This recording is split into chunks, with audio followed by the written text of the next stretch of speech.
Hot Mic is brought to you by Red Wing Shoes of Fargo. Built to last. 3003 Main Avenue, Fargo. Hot Mic with Dom Izzo. Really? Really, Dom? No. I like what Dom's doing. Okay. Dom Izzo. Jeez, come on, Dom. What do you think I am, a magician? Yeah, I'm fired up, Dom. What else could I say? Absolutely. It was great to get on the field, and then Dom came up to me, and I'm trying to walk away from me. I just wanted to enjoy myself out there. Hot Mic. Great job. There's got to be some kind of intelligent question about something.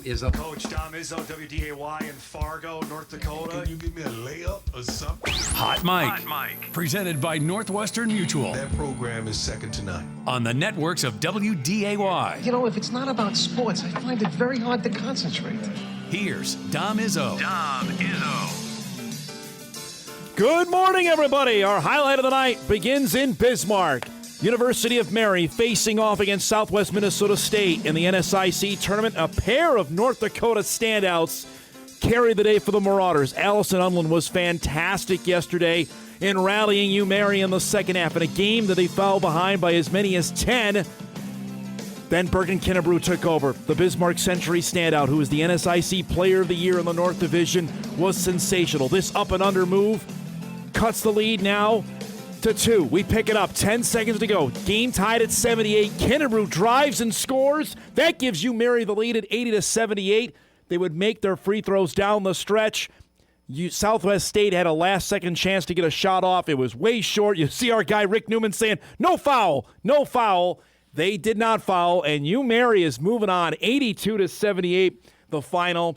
The Marauders are moving on. Keep that highlight going. There's some good celebration. We want to see you there, guys.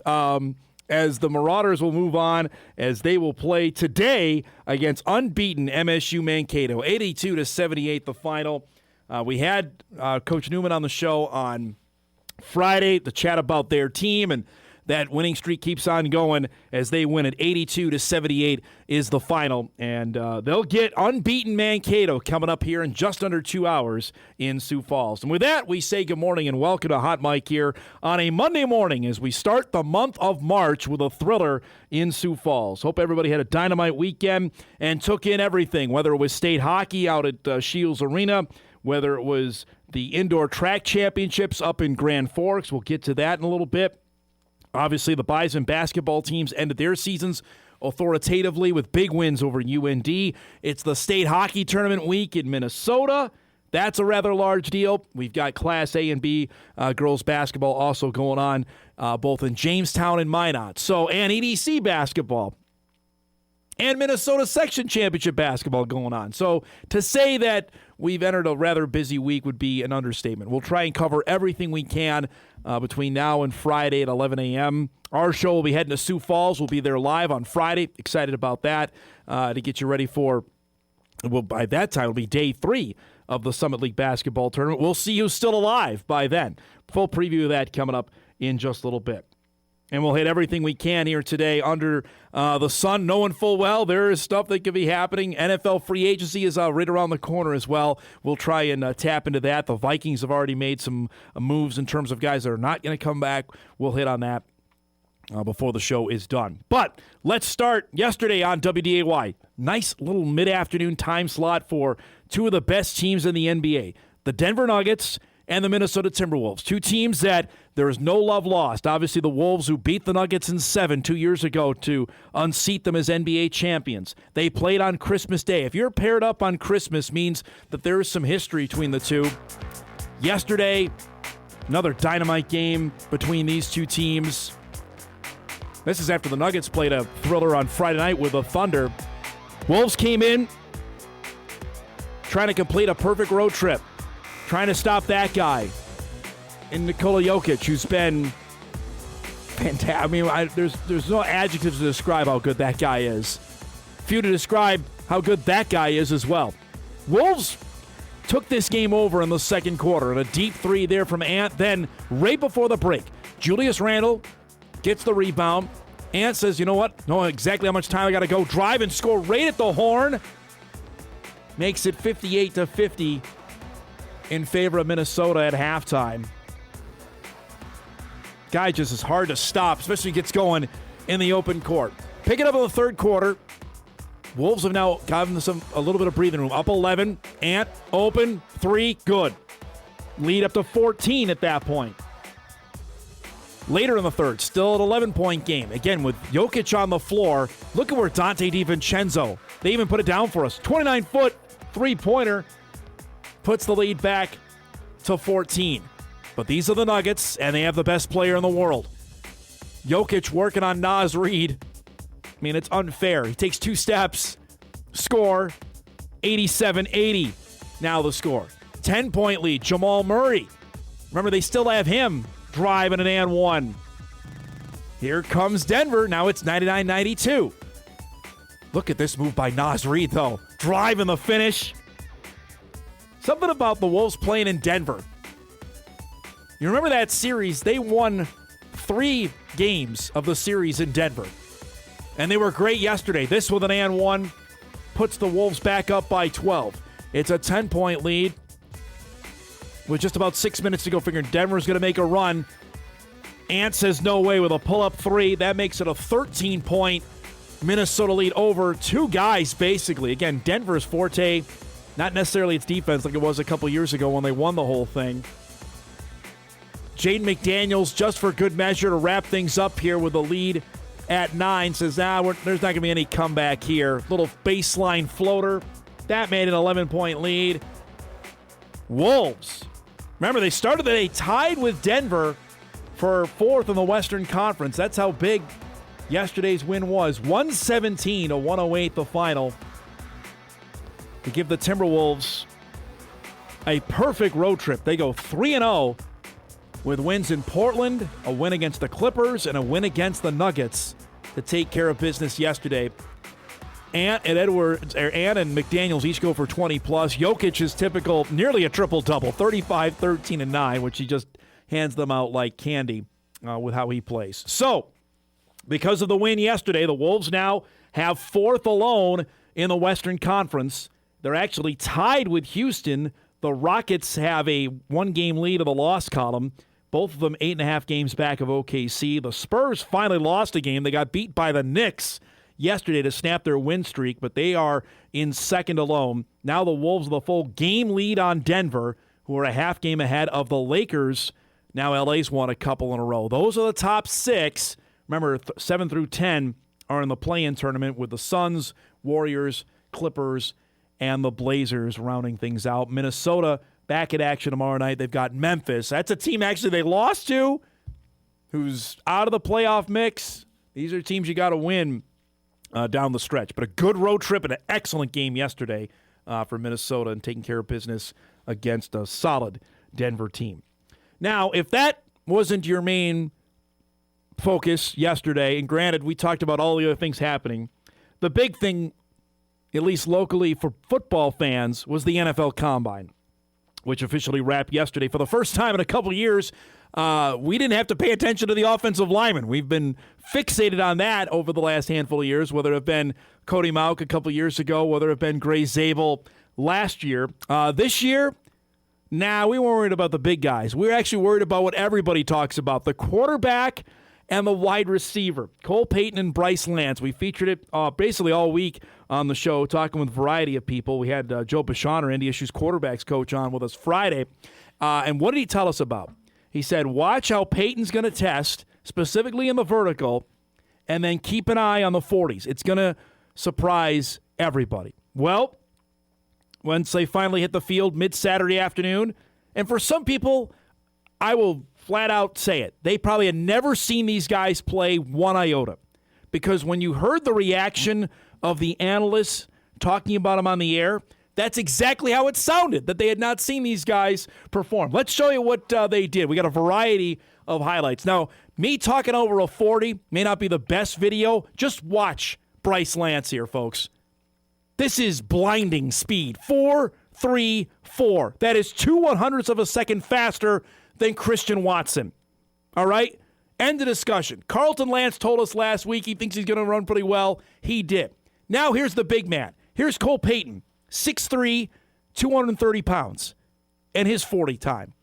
And again, we had been told these guys are going to test well. Here's Payton's 40, at 4'5'6". At that size and weight, pretty darn good. So both excel there. Now we go to the on-field stuff. This is where people want to see specifically Cole Payton throw. Because, again, whatever the Nomer coming in about his inability to throw the football, and he talked about it, he wanted to change the narrative, pretty darn good. Here's the drill for Bryce Lance. They call this the gauntlet. Watson did this spectacularly. Bryce maybe even did it better. Caught every pass up the field. Everything that Bryce Lance did on Saturday turned to gold. For Cole Payton, a couple of really nice throws here, especially on the slant routes where he was killing it there. The best part about it, and we talked about this throughout the week last week, was the ability to actually throw to the guy he used to throw to. Lance made every catch. Bryce did not drop one pass. There were a couple guys that did. In fact, a couple that Payton threw to did. How about the old Bison connecting here? This is Daniel Jeremiah said. That was Payton's best throw of the day, the deep ball to his guy in Bryce Lance. So, all in all, pretty darn good day. Now, I'm going to try and not get too deep into the testing of this because I know it just loses people with the relative athletic scores because I think that people's eyes just glaze over. Just know this. Each of them made money Saturday. I think Bryce Lance, who has been talked about somewhere in the third round, now is certainly, I think, elevated himself into a second-round conversation. And with that to come with Pro Day, coming up here in just a couple weeks. I believe March 19th will be Pro Day at North Dakota State. Cole Payton, if he was somewhere during maybe a late day 3 pick, now he's elevated himself up to potentially 4th or 5th round.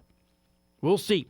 I think everybody came away with the two Bison prospects saying that they had a heck of a weekend, specifically Bryce Lance. And Bryce did not do the All-Star game circuit. We talked about it. He put everything into making sure that his combine was going to be as good as it could be. He aced that and then some. And the 40 time alone is going to open up eyes. That's what Christian Watson's one did, and Christian elevated himself all the way up to what? He was the 34th overall pick. He was the second pick of the second round. You're almost a first-round guy. Just reading a little bit more from what Daniel Jeremiah said. Again, this is all, we talked about this last week about some of the scout talk about quick mechanics and all that. He's got long speed is what Daniel Jeremiah described Bryce Lance. Once he gets you in a trail position, you're not going to catch up. I mean, I don't know what that means, but it seems like he can run pretty fast. Same with Cole Payton, who had a pretty darn good day as well. By the way, Payton's vertical, 40 inches, which is the third best ever for a quarterback. 40. Second behind Taylon Green from Arkansas, who went 43.5. Payton had a 10'10" broad jump as well. Now, you're not going to be leaping over guys like he did in the FCS. It's just that's not going to happen. But that's alone, testing score-wise, we knew he would do well, and he did. Cole Payton was the most impressive quarterback I heard at the podium and in interviews yesterday, said CBS Sports analyst Mike Renner. We'll see how he throws, but he could make a real run for QB3. Obviously, Fernando Mendoza from Indiana is going to be the number 1 pick. He's going to the Raiders. Ty Simpson from Alabama likely is acknowledged as the number 2 prospect. Depends where he goes. He may be a first-round guy. Some believe now Cole Payton might be the 3rd quarterback off the board. Where that is, that's a whole other deal. And I think also this is the unfortunate nature of this, and this is beyond our discussion, but the references to Trey Lance's younger brother, because this blew up on my Twitter feed on Saturday night, saying that, Trey Lance's younger brother. He's Bryce Lance, folks. He had a dynamite last 2 years of college football. He was a first-team All-American. He had 17 touchdowns in his junior season. That is done. And if it wasn't, it's certainly done after Saturday. That they will acknowledge, obviously, who his older brother is, and they have to, and they should. He was the 3rd overall pick in the NFL draft. But this guy is his own dude, and he's awfully, awfully good at football. And the other conversation that was started this weekend, and this one we've had for a bit, is why did he not play his first couple of years at NDSU? That one I don't have a good answer for you. We've tried to litigate that, still don't have a good one. We have a packed show coming up for you here on this Monday. Our guest lineup is brought to us by Northwestern Mutual. We appreciate their sponsorship of our show. Coming up at just a few minutes, we'll do our best of the weekend. We do it each and every Monday at 9:20.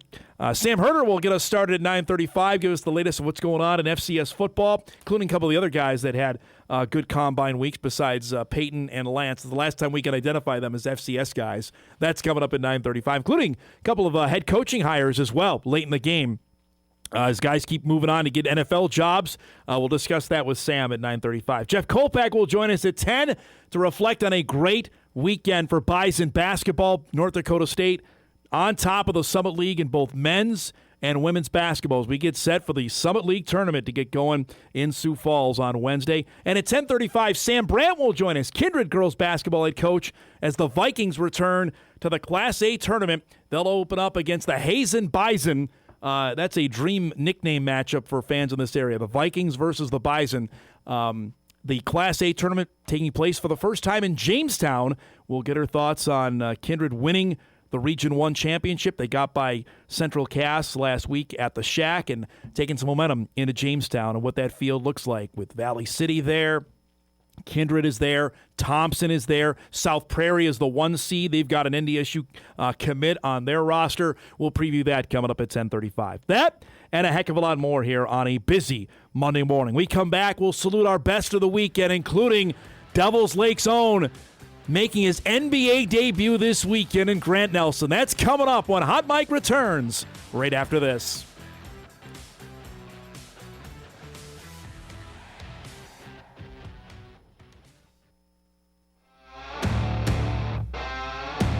All right, we do our best of the weekend. We do it each and every Monday at 9:20. A lot of nominees. That's the kind of weekend it was, considering everything going on. We'll start in South Fargo, where we crowned 2 state champions on Saturday night. And if you sat down about 7:15, like, all right, ready to go for the Boys State Hockey Championship game, you already missed a goal. That's how dominant Grand Forks Central was in winning the Boys State Hockey Championship. They scored 10 seconds into the game to win its title. Meanwhile, if you're West Fargo United, who lost in the title game a year ago, had a great run, Cinderella run, especially considering all the off-ice things that happened. What a phenomenal run. Let's show you from state hockey. Roll it, guys, from Shields Arena. We'll start with that girls' championship. Kennedy Blair, the former UND, former Wisconsin netminder, guiding the United this year. It was a scoreless game until that broke the ice to give West Fargo a 1-0 lead. Peyton Stocker scored the first goal of the game for West Fargo. Rachel Spanier with a blast from the point. That made it 2-0 West Fargo over Grand Forks. The Knight Riders were looking for its first championship.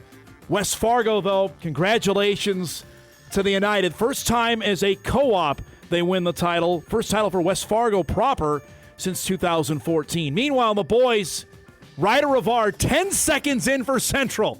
Literally, before anybody sat down, makes it a 1-0 Knights lead. Look at this feed.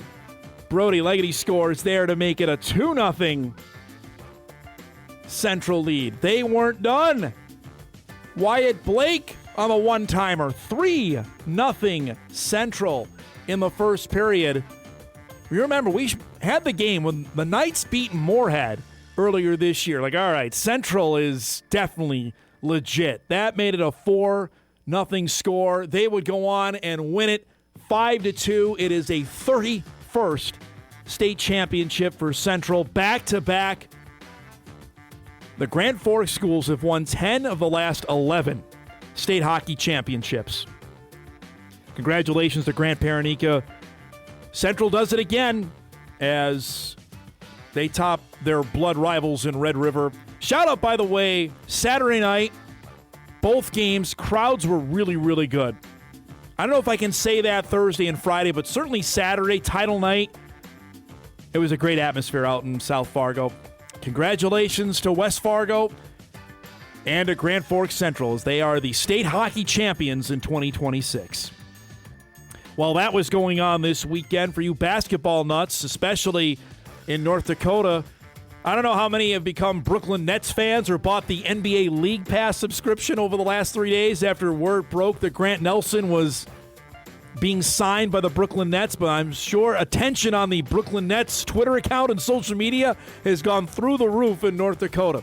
Made his debut Friday night in Boston, scored 3 points for the Nets in their loss to the Celtics. Yesterday, Game 2 at home against the Cleveland Cavaliers. And Grant did a little bit of everything, much like we've gotten used to, frankly, in his entire career.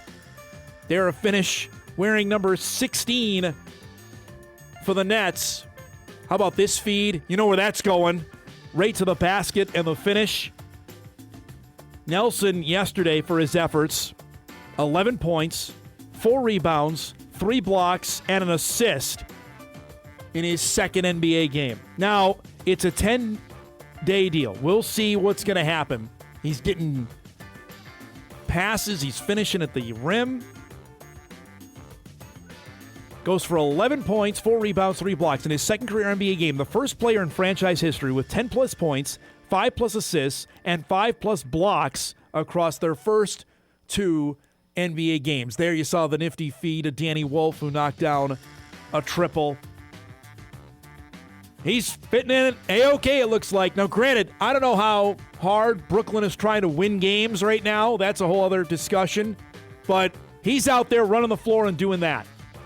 And his athleticism alone is going to get him on the floor. And to see that, and we were talking about it, Greg Steeman and I were on our broadcast on Saturday. I can distinctly remember 3 years ago we're calling NDSU UND and him windmill dunking a couple times over. And that's frankly when the NBA chatter started. It was an innocuous tweet that was put out. And we thought, really? And then we found out later, yeah, the NBA is really interested. And here you go. Awesome stuff. First Bison ever to play at an NBA regular season game. Stand up, Devil's Lake. You guys have plenty to be proud of. That was awesome to see this weekend. Speaking of awesome, I don't know what else we say about Bison track outside of they just keep winning. This weekend, the indoor track championships held in Grand Forks, and to, I think, zero surprise, the Bison won again. And not just in the men, not just in the women, they won both. NDSU track swept the Summit League titles this weekend. For the Bison women, it is their 17th indoor championship. The Bison men grabbed their 10th indoor. They won 5 event titles, finished with 191.5 points. South Dakota finished with 145. Kindred's Paul Olson won the heptathlon. Now 3rd overall in NDSU history in that. Caleb Foltz won the 800 meters in a meet record. Caden Pastian, Hillsborough Central Valley, won the shot put.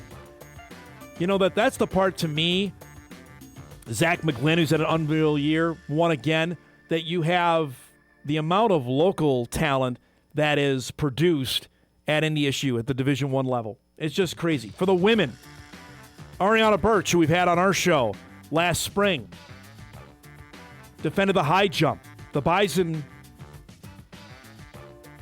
dominated there. Annika Larson, Hillsborough Central Valley, 2 for 2, won the 60 meters and the 200. Addison Kapitsky won the shot put.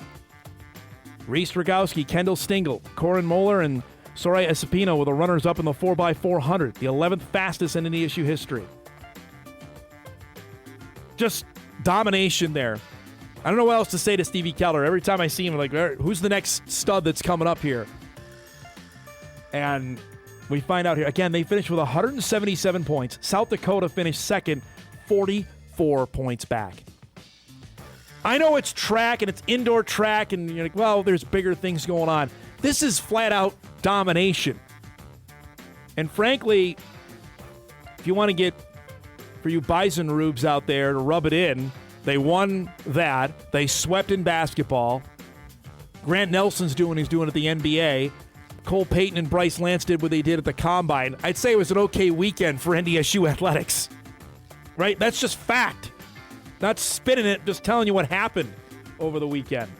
Congratulations to the Bison Tracksters. That was impressive to see. Last thing, and this might tell you exactly how things were going for NDSU this weekend. This is the best part of the weekend in my mind.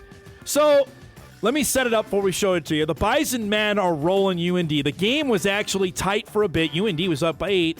Bison started turning it around, made some shots. They got up by as many as 30. Crowd is rolling. We had an unbelievable crowd on Saturday, record crowd at the Shield Center, over 5,300. It was 5,400. It was fantastic.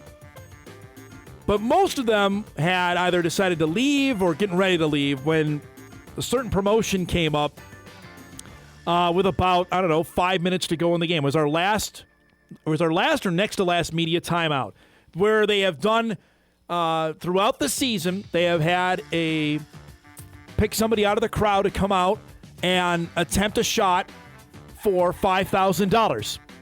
So Tanner Lundwall was the player or person chosen out of the stands on Saturday to attempt it. And he steps up, and you got a sense he was feeling pretty good, launches it, and swished it. And literally the place went bananas. I mean, as if anything else could go. I mean, Tay Smith made 7 threes in the game for NDSU. This guy comes in and drills a half. Watch this again. It's not even. It just didn't even touch the rim. He's 5K richer today, and I'm sure everybody hit him up after the game or saw him on television. And if they didn't, they're going to see it now. Congratulations, Tanner. That was fantastic. That is our best of the weekend. We do it each and every Monday at 9:20. You can, of course, email us, dizzo@wday.com for your submissions. We got a bunch of others. We only have so much time to get in here. We'll break. We come back. Sam Herder on the other side on the latest on FCS hirings and movings and the Combine. That's all coming up when we return after this.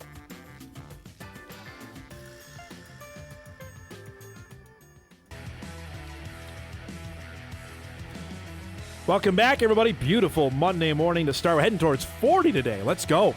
It's March, right? Which means it's spring football month around the country, or pro day month, however you want to take it. It's always a football month. Doesn't matter if we're 6 months out for games or not. Doesn't mean either we don't talk to our guy, Sam Herder, who joins us each and every Monday at 9:35 to recap hand sizes and 40 times and verticals and all that.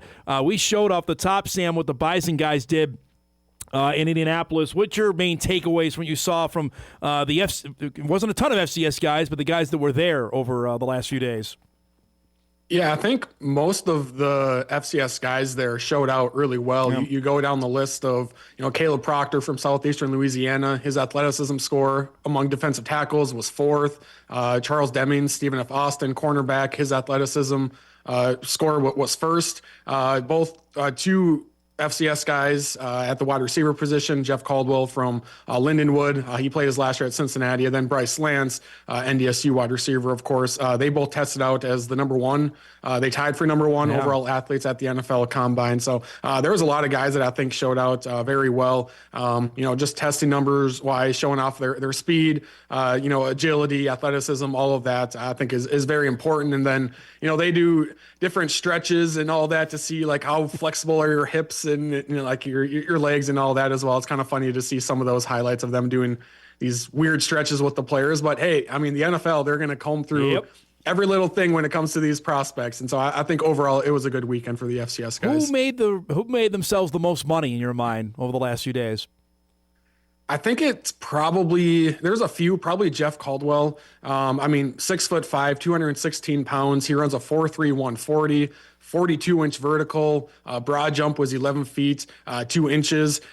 He was kind of right on par with Bryce Lance as well. Just, a little bit better marks on 3 of those categories. But I also thought Bryce Lance, with his size, 6'3", 204 pounds, 4'3", 440. He showed off as well. I also think Demings, who I mentioned earlier, he tested out really well.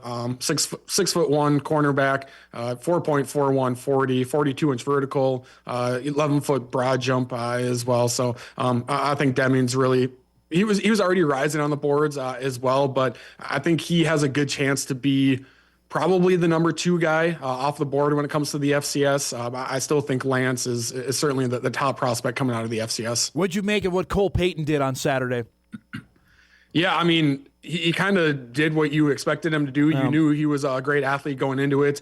His vertical was phenomenal, one of the best, of all time at the quarterback position. 40 inches for the vertical there. His 40 time 4.56. That's pretty dang good when he's 6'3". 232 pounds. Broad jump was good as well. He did the 3-cone drill, 20-yard shuttle as well. So his athleticism score among quarterbacks there was 4th.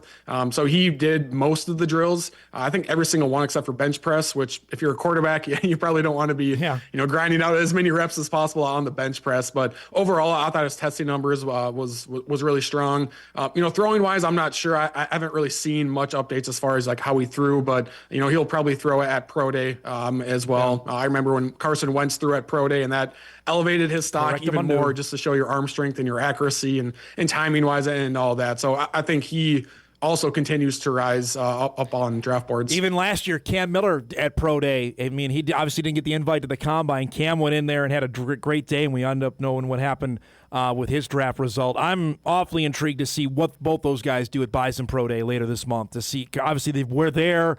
That's a big, checkbox there, but how much they do here at NDSU, because we got to know all 32 teams will be here for the Pro Day coming up here in just a few weeks. It's that time of year to see what's going on. All right, I want to talk on the field a couple things. We were here last week when we were talking about Yale's departure. They don't waste any time. They go to Lehigh and get Kevin Cahill, who was the reigning FCS Coach of the Year, to take over at Yale. What do you make of that move?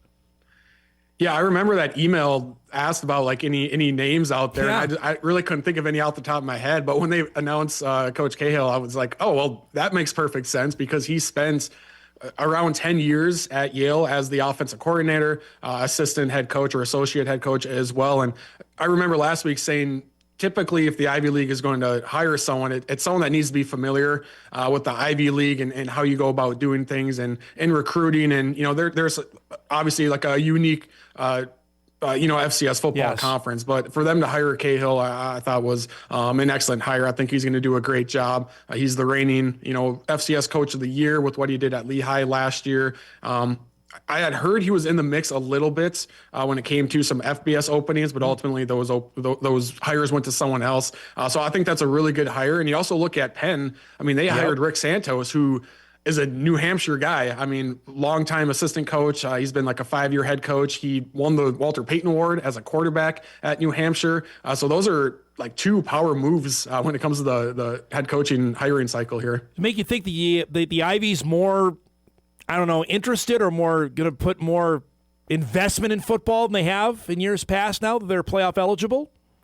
Yeah, I think they're trending in that direction. I heard that, Kevin Cahill is going to get, his salary is going to be bumped up quite a bit. Now, Ivy League, it's hard to get that information out of them as far as, what they're paying their head coaches and those sort of things. But I think they're getting there as far as doing the things necessary to compete at a national level. Obviously, the first step was just participating in the playoffs. I think the next step is they need to schedule tougher in the non-conference. I've heard they've been pretty hesitant about that some FCS powers have reached out to the Ivy League as far as scheduling home and homes. And so far, they're kind of hesitant to kind of go off of, what they've already done as far as they just do a couple of non-conference games. They start a few weeks after everyone else. And so I think that's their next step to continue to compete at a higher national level.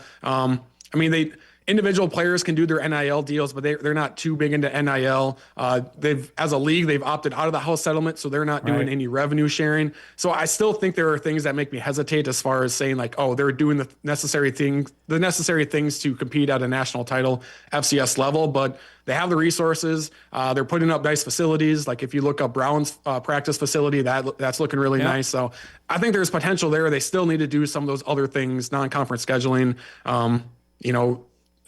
opting in, revenue sharing, those sort of things I think are very important still. We are in the tinkering season where the NCAA gets some advice from different committees about how to change things on the field. One that's gotten some serious steam is the change of the targeting rule, whereas now after a player gets called for targeting, they would not have to sit out the half of the next game. I think there's some actual momentum that this may happen and be enacted for the 2026 season. Yeah, hopefully it gets passed and goes through all the approvals, and there's still, if you have multiple targeting calls, then that will eventually result in ejections. But I think the first one, it just seems so excessive where, the guy is kicked out of the game and he can't even be on the sidelines. He's going back to the locker room. And if it happens in the second half, he's suspended for the next week's game as far as the first half. So I do think it is, a good rule change right there. And, that's huge because there's been some playoff games where there's been some key guys ejected in the second half. And then you're looking forward and you're like, well, this guy can't play in the, in the first half of the semifinal game. So I do think it's a good rule or a good rule change, and it seems like momentum is building toward making that change. Bison fans will look squarely. 2017, Jabril Cox ejected for a targeting call against Northern Iowa in the second half, and the game was well out of hand. Missed the first half of the game against South Dakota State the following. Now, does that change the result of that game? No. The Bison turned it over 5 times, but they will never let you forget that one, Sam. That was a big one. Yeah, it was. And there's a lot of examples like that. And especially, nowadays, like football has changed so much where like back in like the 2000s, you would see like the hardest hits in the NFL where guys were like actually launching, at other players. It seems most of the time when there's a targeting call, it's not malicious. It's just, bang, bang, really fast moving plays. It's not like a guy launching at them and trying to take a guy's head off. So most of the time, whenever I see a targeting call and that guy gets ejected, it's like, it seems excessive because it was just a bang, bang, quick hitting play like that. So I think this is good. What do you make? Offensive pass interference would be reduced from 15 yards to 10 yards. Yeah, that's interesting. I guess I'm not, sure why they want to make that change. 5 yards is 5 yards, and so 5 yards less. I like that. I'm glad they're not doing the spot call because, especially in the NFL, that gets pretty excessive right there as far as the spot of the foul. But 15 to 10 yards. I don't know. It kind of just is what it is. I don't know. Like that wasn't off the top of my mind as far as rule changes that need to be happening. How about this one that the subcommittee proposed that players wear leg coverings from the top of their shoes to the bottom of their pants? No more shorts out there. There are some that like to rock that. I'm going to call out the specialists because they do it. That's not going to be allowed anymore. Yeah, some of those pants were getting real short. Really short. I guess I never even realized that when it comes to the NFL, like there's no leg skin, showing at all. Nothing showing. I was always thinking, I was always thinking, okay, well, if college football could just make a rule like where you at least have to cover like most of your knee, like if guys don't want to wear long socks or whatever, sometimes that can result in cramping. So I don't know. I thought at least make a rule where you have to at least cover your knees because how short some of the pants were getting a little excessive. You know what? People have to have something to do here in the offseason. I guess that's one of them on that. I'm with you on the targeting one. That to me always seemed way too punitive. That it's one thing if you're done for the rest of the game, I can live with that. The next game just seemed that's adding on. I just never understood that one. Yeah, and especially like I said, when you see some of the guys that get ejected and they have to leave the sideline, it really seemed really excessive with that sort of penalty. And I definitely think it's a good rule change. Last thing before we go, I know you had a podcast with Tennessee Tech's general manager. The Golden Eagles obviously off a great year, won the Ohio Valley, end up losing to UND in the opening round of the tournament. They just announced they're playing a home-and-home with Montana State, which is big there. I don't want you to give away the whole thing because I want people to listen, but give me a sense of what TTU has planned and what their future is looking like. Yeah, and so I talked with their general manager and, just asked, some of the questions that a lot of people are probably wondering as far as like, what does a general manager do for a college football team? And so we talked about that. And I really like the momentum behind Tennessee Tech. I know they had a really good regular season last year. And, granted, it wasn't against the toughest strength of schedule. They're now moving on to the SoCon. And so that should help their strength of schedule. And they lost early. UND kind of piled it up on them late in that game. But I think they're moving in the right direction. They've had some really nice renovations to their stadium. They're also putting some facilities up. They've opted in to revenue sharing. And he kind of slid in there that they were doing $1.5 million in revenue sharing this last year. That's a healthy amount for an FCS school, and that's a number that they hope to continue to increase. And so they're doing all the right things to compete at a national level. And I asked them, I said, hey, I mean, the national powers in the FCS have been in the Big Sky and the Valley, and it's kind of feels more regional. What do you make of kind of the FCS landscape? And he says, there needs to be like more powers kind of rising up in the East and in the South. And, he thinks they can be one of those teams with just how they're investing in football. And, as we know, these are mid-major athletic departments, and a lot of them put the most stock in basketball, but there are still some schools that, want to be good in football, and that's the quote unquote crown jewel of their athletic department. I mean, I think Tennessee Tech is, they're not just saying the right things, they're actually doing the right things to raise their level of play when it comes to FCS football.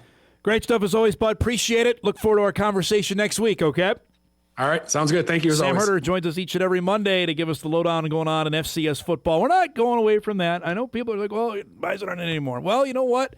Still a lot of our viewing audience is between UND, South Dakota State. We got plenty of Mountain West chatter, but we're going to still talk some FCS ball here as well.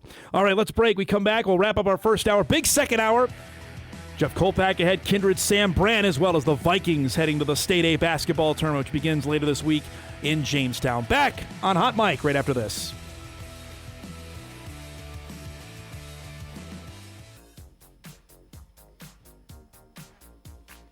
All right, wrapping up our first hour here. Our thanks to Sam Herder for giving us a few minutes as always. We are on bated breath here because I was told over the weekend that we can expect a full schedule from the Bison sometime this week. Now, football schedule, that is. Now, if I have time, and I'm going to try to do this, because I have way too much nerd time in my hand to go through this, of the available dates that were there for the Dome to try and predict when they're going to play. Because if we just go off the assumption that the Dome isn't available on other dates because they booked it out, thinking the Bison were going to be at home on the dates that we had already suspected, like September 12th is out. For anybody know, the Foo Fighters are coming to the Fargo-Dome. So they can't call up Dave Grohl and say, hey, could you maybe move? No, that ain't happening. So if you have September 12th down on your list, like, hey, the Bison will play at home that day, no. Either they're not playing or they're on the road that day. Just put that under advisement there. Because I just got an email, and I had at least 10 people come up to me at the Shack on Saturday. Hey, what do you know about the schedule? Hey, what do you know? Here's what I know. They're playing week 0. It's going to be at home. That's what I can tell you. August 29th, circle that. The Bison are playing that day because Hawaii's on the schedule. I don't know when the Hawaii game is. I don't know when the Vegas game is. Frankly, I'm not as concerned about that anymore. I like to know the non-conference. I think it probably stands to reason Sacramento State probably is going to be on there, although I'm sure that the powers that be in North Fargo are laughing at me right now because they know it, and I'm just guessing here. I'm not guessing on the week 0 part. That is accurate. You can take it to the bank on that one. In terms of an FCS opponent, not sure, but the ones that were there are wiped away. I'm just telling you right now, the Bison were supposed to be home September 5th, September 19th. I have it written down here, folks, so I'm not going off the top of my head as well. I know those were their 2 non-conference games, right? They were set to be home October the 3rd. That was going to be against SIU. October the 17th, they were supposed to be home against South Dakota State. Then they were set to be home November 7th and November the 14th. So if we're under And remember, November the 13th is Dakota Bowl. So if we're under the pretenses that those 6 Saturdays were set aside by Rob Sobolik and his people at the Dome, then stands to reason that one way or the other they may play on those particular days. Because there's got to be some inflexibility that the Dome probably went, well, okay, we know we're going to schedule something to come in at those particular Saturdays, or they're not. So after that, now it's up to figure out when they're going to be there and who they potentially could play. But those were the 6 predetermined Saturdays we knew ahead of time. Whether that changes, I'd be awfully surprised if the Dome had that kind of flexibility. We'll wait and see. But that, at least, that's what we knew going in. Now, we can add August 29th is now on the schedule as well. And we knew late August, typically the Dome opens up, that the Bison practice in there from time to time at the end of fall camp to get ready for the season. I know they just did it this past year. They were in there at least a handful of times prior to the start of the 2025 regular season. They did it in 2024 in preparation for the game at Colorado. I know one thing. September 12th is flat out. I don't have my Fargo Dome schedule memorized like I do other things, but I know that one because I was looking at it like, that'd be awesome to see because I love the Foo Fighters, but we know that that's not available. And they got to have a bye in there somewhere too. So, and going through the list, there's already some dates of teams that already are off the schedule, right? Like September 12th, Air Force already has a game scheduled. So the Bison can't play Air Force that particular week. September the 19th, Hawaii has a game scheduled. So if you're planning going that one, not going to work. UNLV already has a game scheduled. Air Force already has a game scheduled. Those days are unavailable, right? Let's see. October 3rd, Air Force already has a game. UNLV. It's not going to be that weekend, folks, in Vegas. Hawaii, October 10th. That date already filled. Bison aren't going to Honolulu then. November 7th, Halloween. First off, Halloween. Nevada has a game already scheduled. Air Force has a game scheduled already. So the Bison weren't planning to go either one, but they're not coming here either on Halloween. November 7th, Air Force. Remember, Air Force they play Army, they play Navy, and they play Notre Dame every year. So those games are already locked in. Air Force is a game that day. So they're not playing Air Force here that particular day. That's when, and the final Saturday of the year, November the 28th, Wyoming has a game with UConn. Hawaii already has a game with UMass. So Wyoming's not coming here for the final game of the season, and the Bison aren't going to Honolulu Thanksgiving weekend. If you were planning on that, you're going to go see the Minutemen play. And if you thought Fargo to Honolulu was a long flight, imagine Amherst, Mass. to Honolulu. That is a long flight. So that's what we know on the schedule as of today. So we'll start piecing it together, but we anticipate sometime this week white smoke will come up from the shack and will let us know of the 2026 football schedule for North Dakota State. Let's break. We come back. Our guy Jeff Kolpack, I'm sure he got asked about this a handful of times. We'll recap what we saw Saturday and look ahead to Sioux Falls. The Bison are the top seed in both the men and the women. That's coming up. We start hour 2 of Hot Mic right after this.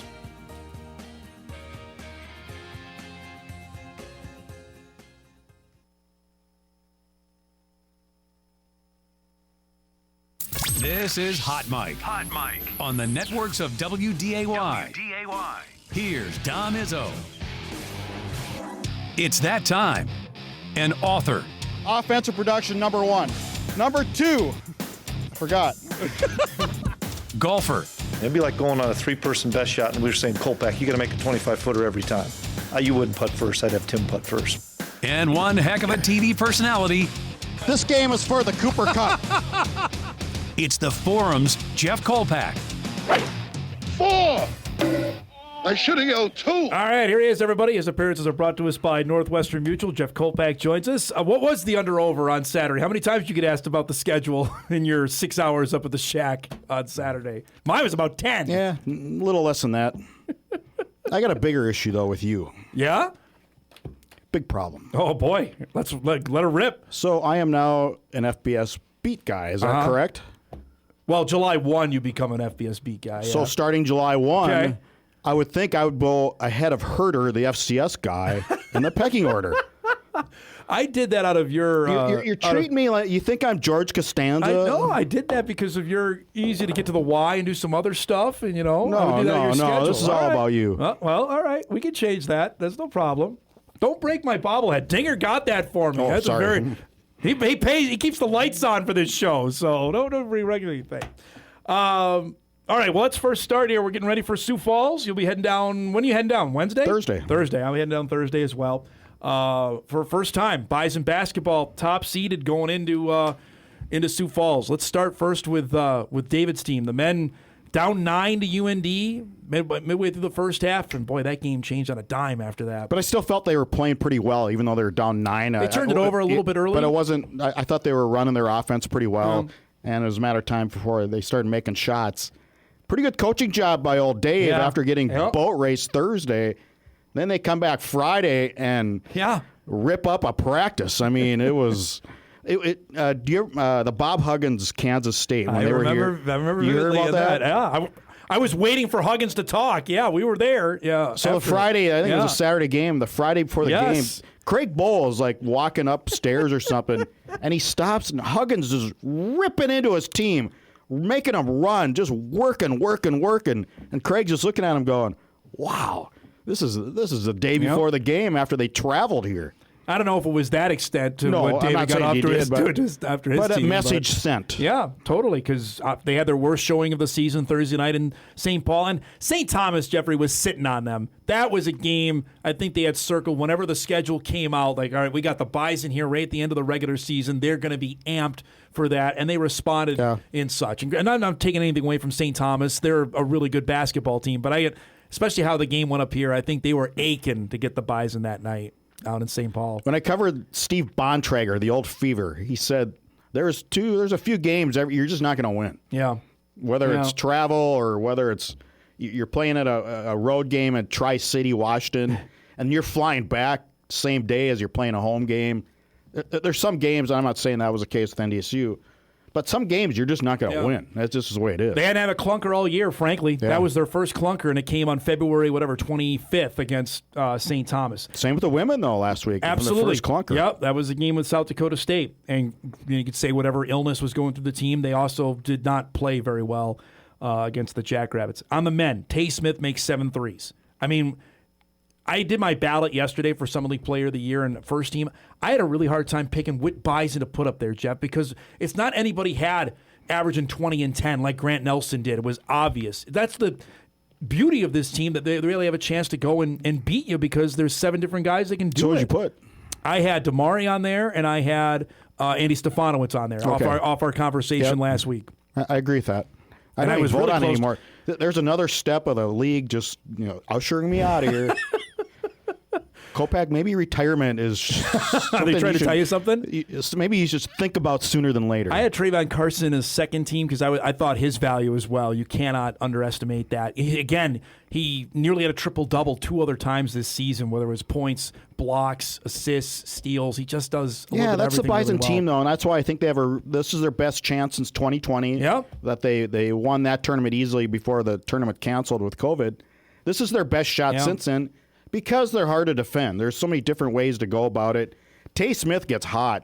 He's got a pretty shot. Right? I mean he did it against Oral Roberts. 3-pointers. And he did it against UND. I mean, if he does that, what are you going to just put your hands up in the air like, not our night tonight? But it's a team thing because Markai Strickland up at UND absolutely dominated him. Yes. But didn't really feel the need, and maybe Paul Saylor took something away from him.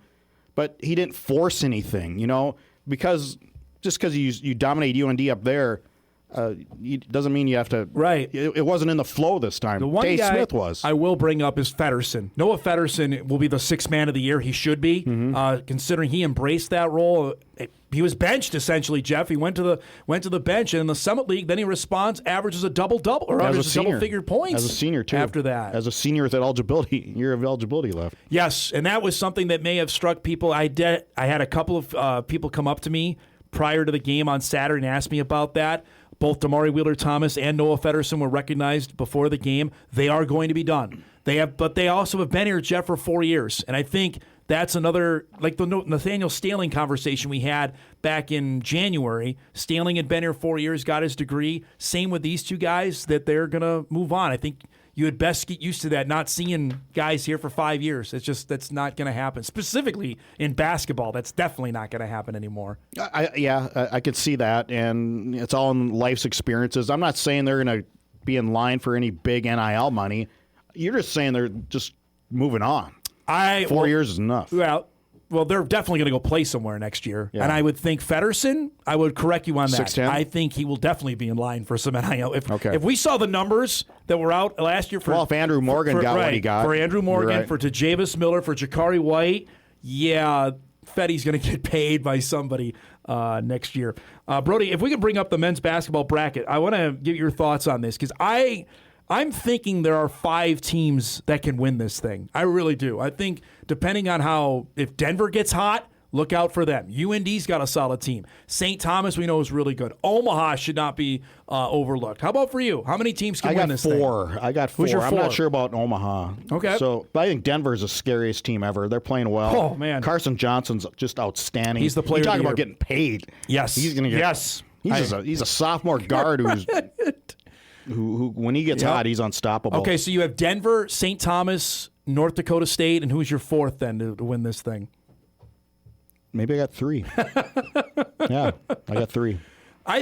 South Dakota is the 4 seed is the craziest thing ever. I don't know. South Dakota, but I'm not saying to win it. I'm saying they finished 4th with 6 guys. That's amazing. And Cameron Fenn's their big guy.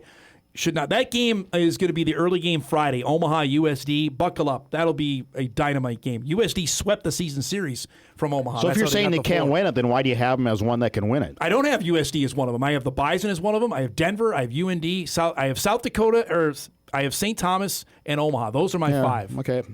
Those are the 5, I think. Because Denver with Carson Johnson, Jobay with Omaha can win you a game. St. Thomas's dynamic duo is really, really good. I think UND, I'm not sold on UND. Defense can do it, and I think the Bison have the deepest and the most talented team on my mind. But that doesn't guarantee anything when you get there. And you got South Dakota State with the home court advantage. Yes, and that game will be the late game Thursday, so there'll be a nice crowd for the Bison, whoever, I'm assuming it's going to play Oral Roberts, and that might be.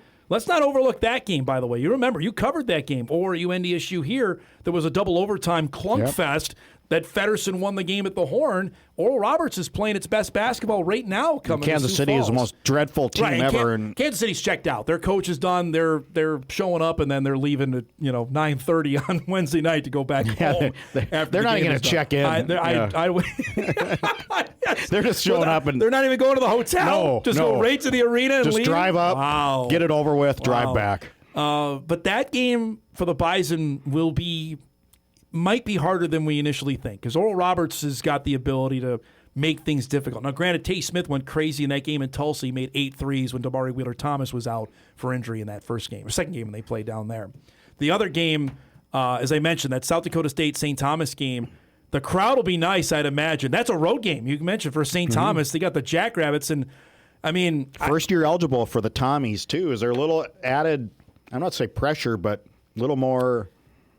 I think that's a good word. You can't play as freewheeling because, hey, I had nothing to lose. We're not eligible. Which they had last year, and they went all the way to the title nothing game. to lose anyway. I think that will be there. Do I think that anybody will... I don't know. It's funny. They were the up-and-comers a couple years ago down there, and everybody cheering them when they nearly beat Oral Roberts. Now they're one of the favorites. I get the sense that they will not have a lot of friendly fans out there, especially for that opener against South Dakota State. Meanwhile, on the women's side, the Bison handled business on Saturday and beating North Dakota without Jossie Schiller, and that to me might be how big a deal is that Schiller was in a boot that happened prior to the game against UND and did not play. Not a great sign, although Jory after the game thought it'd be a couple days. It was precautionary, as we were told. But you can tell how different a team they are without her. I mean, it'll be tough. That's a stark difference. If that ankle somehow got worse than what we were told and what we anticipate, that's not a good sign. No, I mean, they could beat UND or Omaha. They just did. That's who they'll play on Thursday afternoon in that first game. But if it's longer than that, like we're talking, now they have the extra day.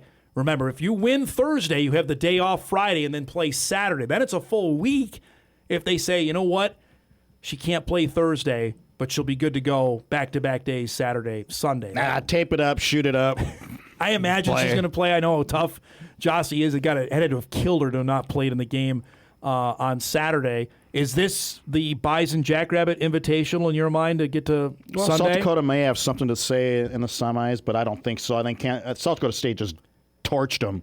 Yes, correct. So. I think the same thing's going to happen in a pro Jack crowd on Saturday afternoon. I still think NDSU has a pretty decent chance, and the reason I say that is, and you've heard me say this for 55 years, that at some point, and the Bison football team proved it this year, that you don't win every time. Yeah. Illinois State came from nowhere. Yeah. At some point, NDSU or somebody is going to come up and, South Dakota did a couple years ago, but they had the team to do it. The Bison have the team to do it. That's the thing. They do have the team to do it. How much in your mind, though, does what happened up here last week factor into it? Because I think the Jackrabbits are trending upwards. They are ascending right now, and that's recent memory that SDSU put the beat down on the Bison. I go back to the Al McGuire theory of tournament preparation. It's okay to lose if you won 23 in a row, which they did. Yep. Maybe sometimes you need a game to get your team's attention back. That's exactly what Al McGuire said all those years. He goes, I didn't mind losing. Last game of the year, heading to the tournament, I didn't mind losing because you get your team's attention back. There is that thought prevailing, because if the Bison had not lost, they would have taken a 25-game win streak into the Summer League tournament. Sometimes it's good to get rid of that. Hanging over them. Already, though, they're going to have the thought of being the number one seed for the first time. And there's some inherent pressure that comes, frankly, with that, and they have not handled that before. And frankly, I'll say this. They have not played well in Sioux Falls. Outside of 1 year, they made it to the conference final. 2 of the last 3 years, they've been dumped in the first round. Yeah. That you can't escape to either until you start winning games down there, right? I mean, that's where Schiller comes along, because now they actually have all 5 positions that are pretty well working in sync. I agree. I don't think they've ever had 1 through 5. No, I agree with that. I'm interested, though, for your thoughts. I was sitting next to, obviously, with Amy Rulli on the broadcast. You could see her getting emotional about happening Saturday after the game, the net cutting down. This is a program you and I have lambasted for the last 15 years because they've been irrelevant. They have. I would say over the last 3 to 4 years, Jory Collins got things going in a direction where, A, they demanded to be attention, B, to get covered, and now C, here they are with a legit chance to win this thing. Yeah, you got things going. Then they had that lapse on 1 year where I think the team was fractured pretty well with, I don't know, just they weren't all there. Then I'd say the last 4 years, they've been humming. Yep. Once they got L. Evans to arrive, along with Avery Coonan, back-to-back recruiting classes, they had those 2 players come in. And they started getting good at home. Yes. So that's a good start. That was winning their games. And they only lost 6 games at home over the last 5 years, I want to say, which 4 of them have been to South Dakota State, or 5 in the South Dakota State.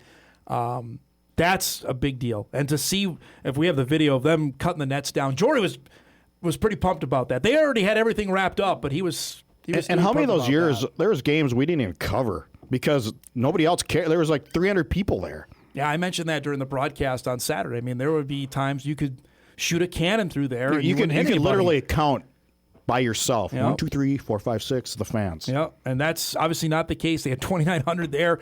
They had a great crowd Wednesday night. I mean, it was 3,700. It was hopping. Yep. They were ready for a party to celebrate, and obviously that didn't happen to your guy, Derek. Exactly. It didn't happen because South Dakota State.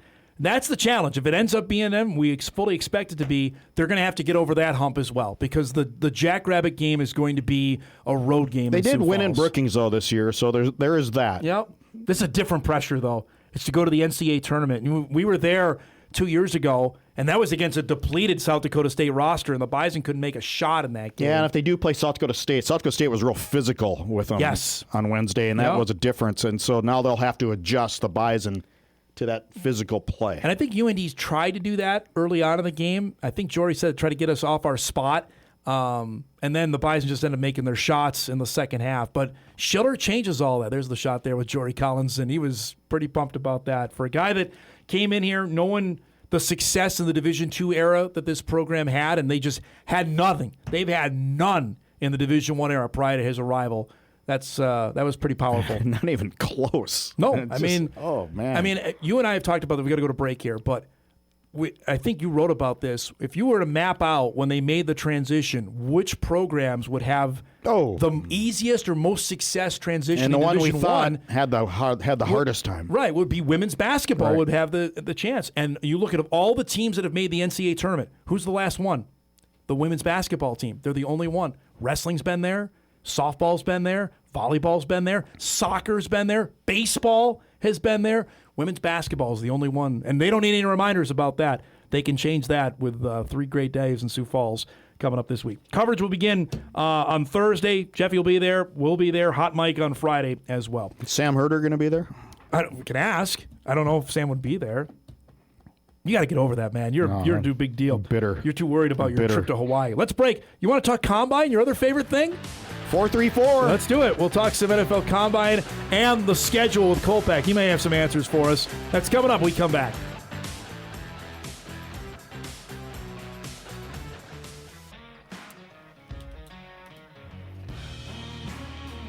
All right, welcome back, everybody.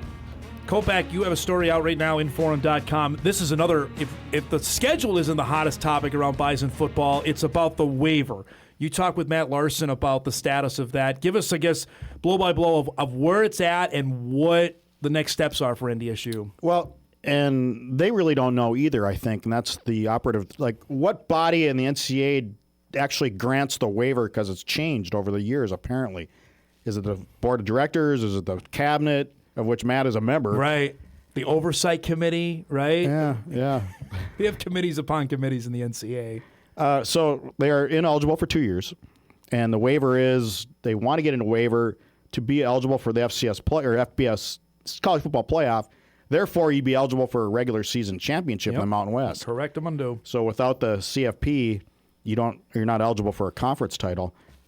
So basically, they don't know where to address the envelope to.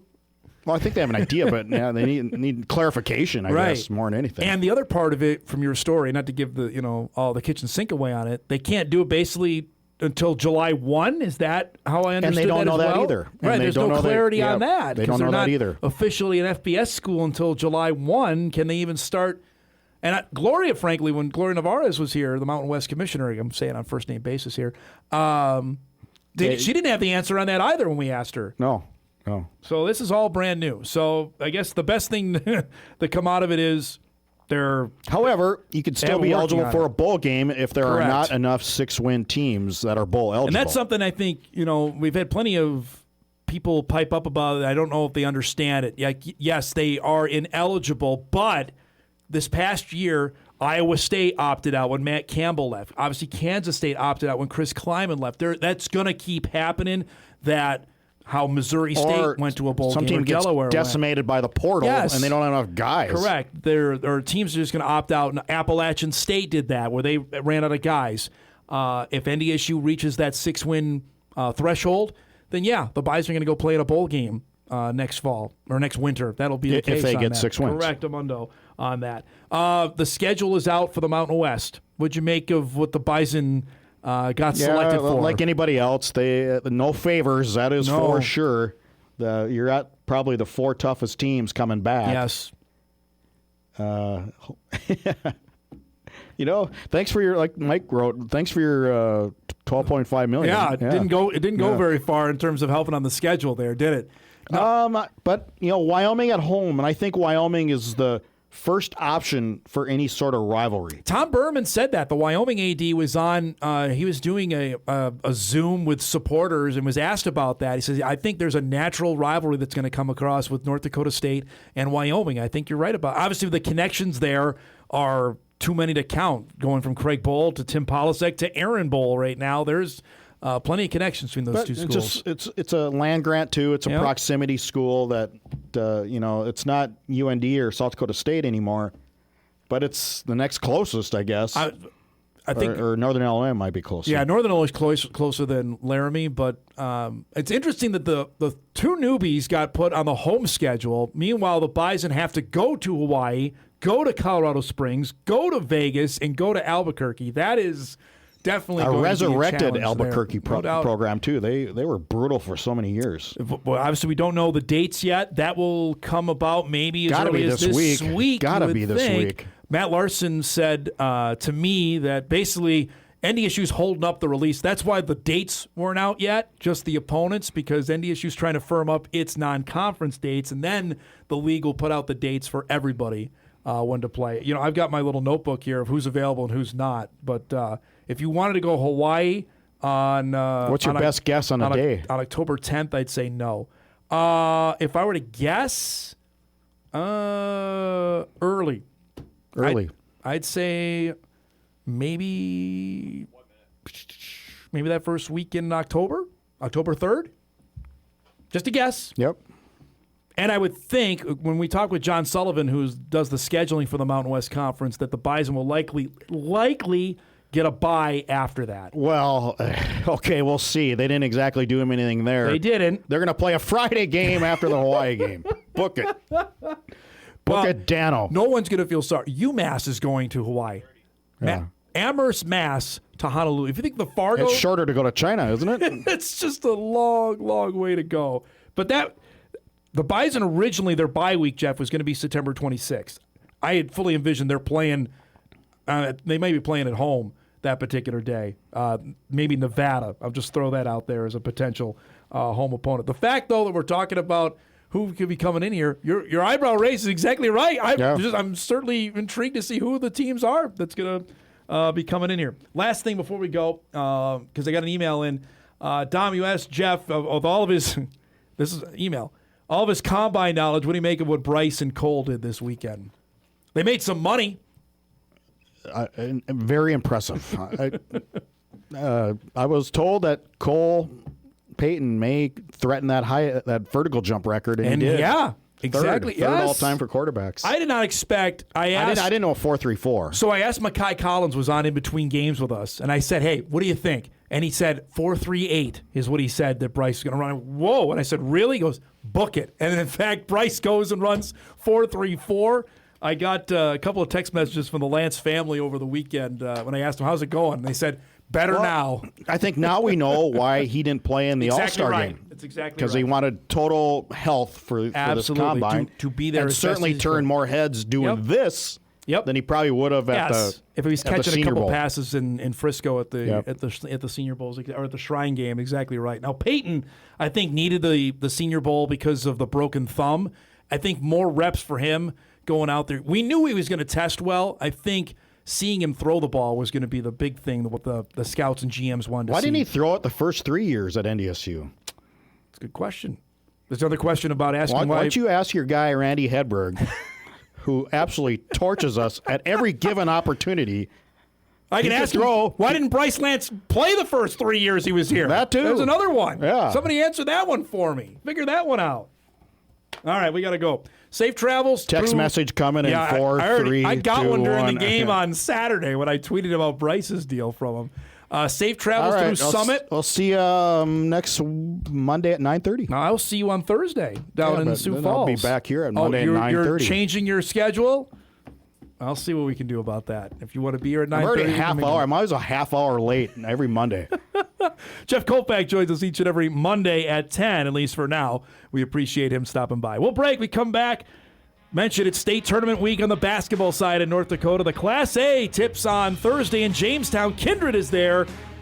Head coach Sam Brandt will join us when Hot Mike returns right after this.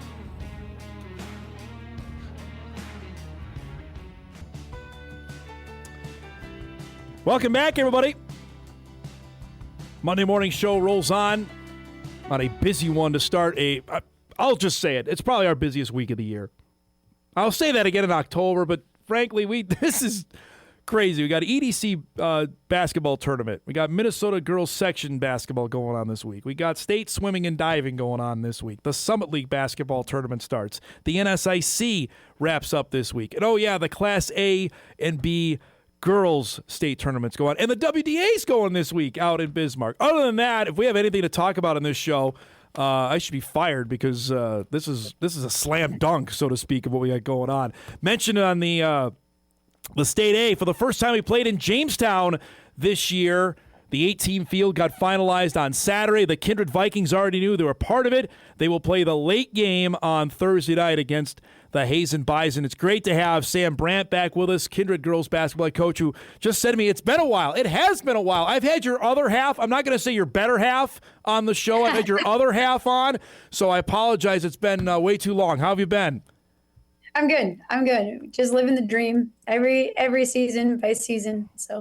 All right, tell me about this year's group. Obviously, knowing full well what the talent was in your specific region, to come out and win it, beat Central Cass on top of that to get to state. Describe what last week was like. Last week was it was a whirlwind. I didn't get a lot of sleep, and I think the girls really enjoyed the fact that each practice had a purpose, and we were working towards that next goal. So I feel like that was really influential for them. But unbelievable! I've got the best 8 group I've ever had as a cohesive togetherness, and these girls are so fun, and I look forward to seeing them every day. It just makes winning last week even better.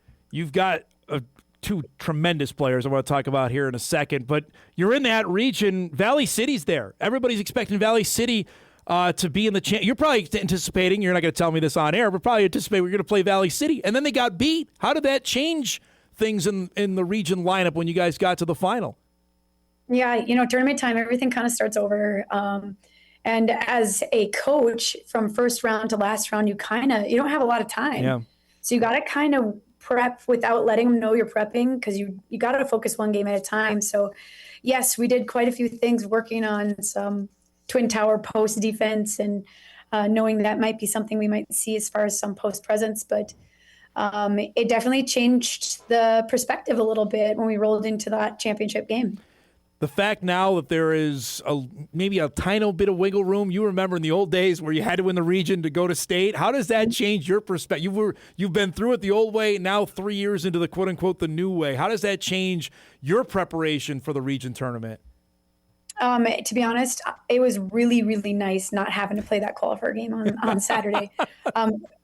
We've been there. It's exhausting week, and to be able to get a 4th game in the week, it's tough. And those qualifier games are not always pretty because of how tough that week is. So I like it. I sometimes don't like it. If it doesn't go my way, I don't like it, So, but it's kind of fun to sit back and watch when we had played in that qualifier game the last couple of years. You mentioned eight players. Is that by design, or what happened this season that's your entire roster that you have? I don't think that's by any coach's design to have 8. We had worked out all summer in the off season with quite a few girls. We had almost 20 girls all summer. And when November rolled around, some decided not to play and changed their mind. And it just came down to whoever wants to be in the gym deserves to be in the gym. And we knew everyone that walked in there wanted to be there. And it has done nothing but grown these kids, the number of reps they've gotten. Nobody gets to hide. Someone has a bad day, it's pretty loud, So it's been a different kind of practice mindset, and I've really enjoyed it. How much have you had to tiptoe foul-wise or anything like that to get somebody a breather, knowing your bench? It's basically you and a couple other people on the bench right now.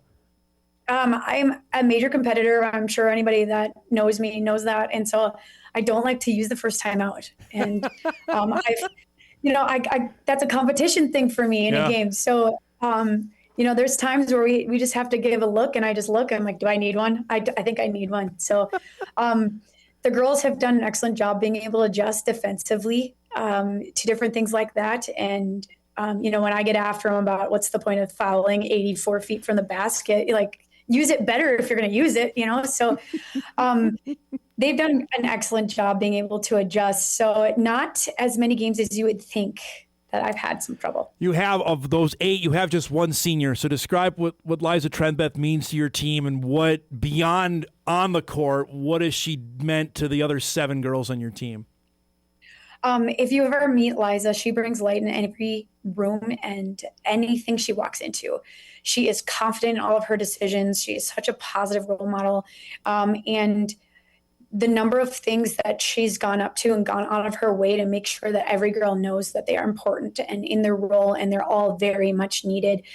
She's stepped up in ways this year leading that I have been blown away by.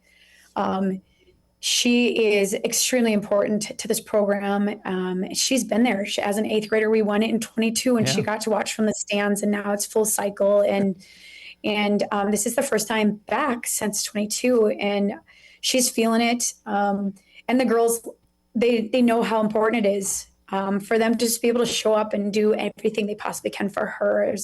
It's quite an astonishing thing to see from the other 7. You saying that out loud, does that make you either fully appreciate what this week is to come, or say, boy, Kindred, that's a long time. 4 years, a long time between state tournament appearances? It really is. I fully appreciate everything that's going to happen this week. The last time we went, it was such a high pressure situation. It was. You hadn't lost a game, right? We hadn't lost a game, and we had such a juggernaut of a team, and we had the bullseye. And this year, our target's a little different. They only have 8. Look at their bench. There's only 3. Yeah. There's more coaches than there are players sitting there. The perspective is very different. So we're just going to go and handle some business. We call it a business trip, and enjoy it and have a lot of fun, because these are really what our seniors alumni will talk about, is these trips and the hotel stays and all the memories you make. So you could sit back and relax on Saturday. When you saw the bracket, what did you make of what you saw, who you got with Hazen on Thursday night? I'm happy with the matchup. Really, it's not going to matter who we play. Everyone's got to win 2 games to get to that championship round. And we've all seen all kinds of crazy things happen in tournament time. So we're just going to lock in and really focus on what we have control over, and enjoy, another week together, because there's a lot of teams in the state that don't get to have one more week. Well, you've done all sorts of crazy times as well. I know you've played the early game. You've played the late game. You have any preferences, or doesn't really matter? Hey, we're one of the final 8. We got a chance to play whenever. I think the worst part about this whole week coming up is the waiting game. And really, if anybody has some great suggestions on what to do while we wait in Jamestown, I would love to hear them. But the girls enjoy being together, and that's the best part about all of it. So as long as all 8 of us are together, I think we'll have a good time. So I was joking off the top. It's a rather large week for your family. How do you handle this? So off the court, between yourself, Tim, your kid, just tell me what this next few days are like. It's not easy. Our kids are getting older. Yeah. So the older they get, a little bit easier it gets, but they want to be a part of all of it. Yep. And on top of that, our responsibilities as coaches, and then I drive the bus too. It makes it difficult to try to have to entertain a 6-year-old when they want to go swimming at a hotel. So we have a ton of help, and I'm going to tell you right now, I feel so lucky to be part of the Kindred community, because the number of people that reached out and said, "What are your kids doing? They can come with me. I got them, no problem." That's awesome. For so many people to say, "You guys go handle business. We're so proud of all of you. We got your kids." It makes it really, really easy for us. That's fantastic, because my son is 6.5. It just automatically, you just go okay, what do I have to do for him? Right? And you got to worry about that on top of obviously coaching. Your husband does it as well. That's a lot going on in a few days span. It is. And I know this is probably the most important weeks of our season. Yeah. And the hardest part is we don't get to support each other in the gym like we would like to, but he can pick up on how I'm feeling. He's already checked in on me a couple times today, just control the controllable. It's fine, but this is what we work for the whole season, so it's worth everything. It's worth all the minutes. Let me ask you, because this is a question you have probably gotten more than I have over the last 10 years. And now it's going to actually come to fruition. On Abby Ducher's going to play basketball. When did she call you? Did you have a heads up that this was going to come down the pipe? Duke called me about a week early, and she's like, "I got news." And she's like, "You need to sit down for this." And I was elated. The fact that she's coming home, the fact that she's playing basketball. And after I got done celebrating, I was like, "Wait a minute, can you still hoop? Do you know how?" You got to be able to dribble. You can't just throw the ball. And so she proved a point, and she was sending me some training videos and different things she's been working on. So I'm so excited to have her close to home. We try to connect as much as possible. And anytime she's home, she makes an appearance at school. And She's so well loved by the community. It's quite an epic thing in our relationship of how it's grown since this point. So I asked her about the hoop thing as well. What did she tell you? Because obviously she hasn't done it. She occasionally, she told me, is, doing some pickup, but that's nothing compared to Division I basketball. What did she tell you about that? She's like, Brandt, it's like riding a bike, isn't it? And I had to giggle because she goes, you'd be surprised at how Division I softball players, like these huge D1 athletes, can only play softball. Like not a lot of them can pick up a basketball and shoot it and make it look athletic. So, for a fact she's going to put in all the minutes and she's going to grind out this summer. Hopefully I can get her in and have her as a celebrity guest at my camps. Last thing before we go, on the under-over, how many times did you get asked, why is Abby not playing basketball during her high school career? How many times did you get asked that question? In probably 100,000 times. And I would look at all of them and I said, it probably is going to surprise you this, but she's a better softball player than she is a basketball player. So. Yep. I told everyone the same thing as well. But now the fact that we're actually going to see it, that'd be the great answer to the question that we never got a chance to answer 6 years ago, right? Yep, and hopefully she can find me some courtside seats and I can be at as many games as I can be at this year. Thanks so much for doing this. Congratulations on a great year. Good luck on Thursday night in Jamestown, okay? Yeah, thanks, Dom. Thanks for having me. Good to see you. Sam Brandt, head coach of the Kindred girls, mentioned they open up the State A tournament coming up on Friday night, 8:15 against Hazen. We'll give you all the TV info coming up later in the week to get you ready for the games. You'll be able to see every game on television, whether it's on WDAY proper or on WDAY Extra, starting Thursday for the Class A in Jamestown. The Class B will be tipping off in Minot. Reversal. The last 2 years, Minot has hosted the Class A. Jamestown's had the B. They're flipping it here in 2026. Intrigued to see. I know some people in Jamestown not thrilled with me every time I bring up the Civic as a host site. I can already tell you hotels has already been an issue. Something we'll address as we get closer to the start of the tournament coming up on Thursday. We'll take our final break. We come back. We'll wrap things up. Get you ready. We got a big sports Monday. Told you it's the busiest week of the year. Hot Mike will wrap on WDAY Extra right after this.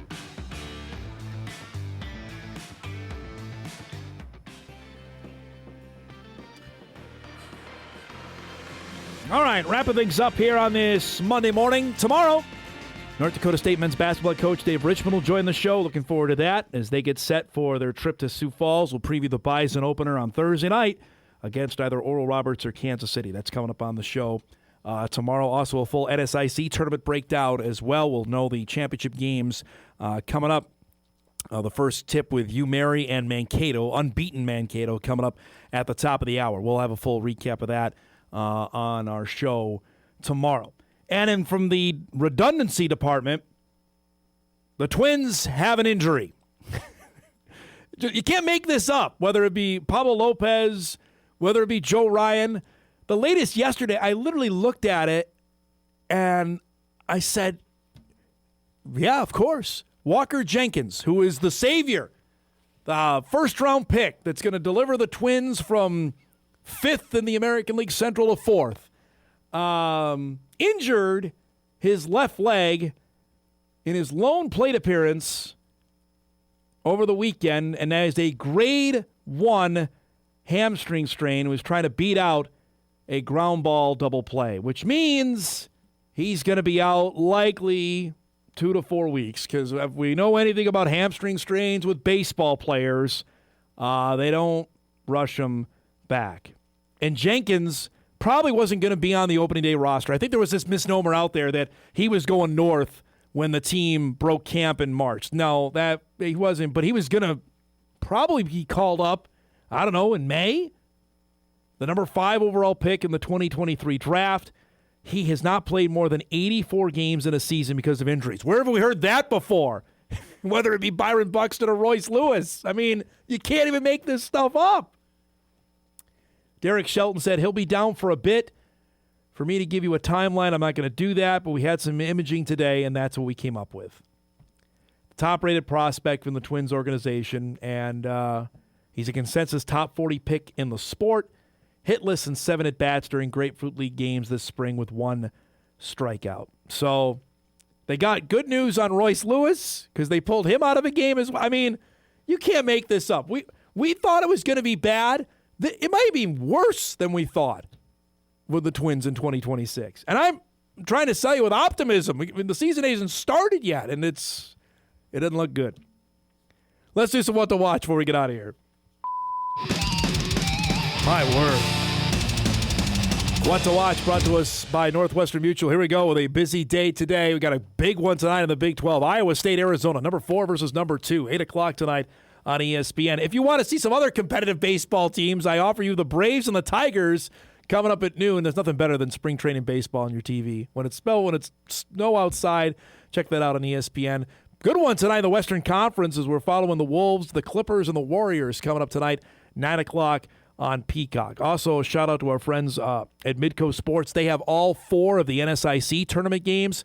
That starts here at the top of the hour with you, Mary, and Mankato at 11 a.m. from the Pentagon in Sioux Falls. Another look at our guy, Tanner, knocking down the $5,000 shot. Our thanks to Sam Brandt, to Jeff Kolpack, and to Sam Herder. If you missed any of the show, you can podcast it later today at Inforum.com. You can watch a full replay on WDAY+. Thanks so much for joining us, everybody. Congrats to Tanner. We'll see you back here tomorrow.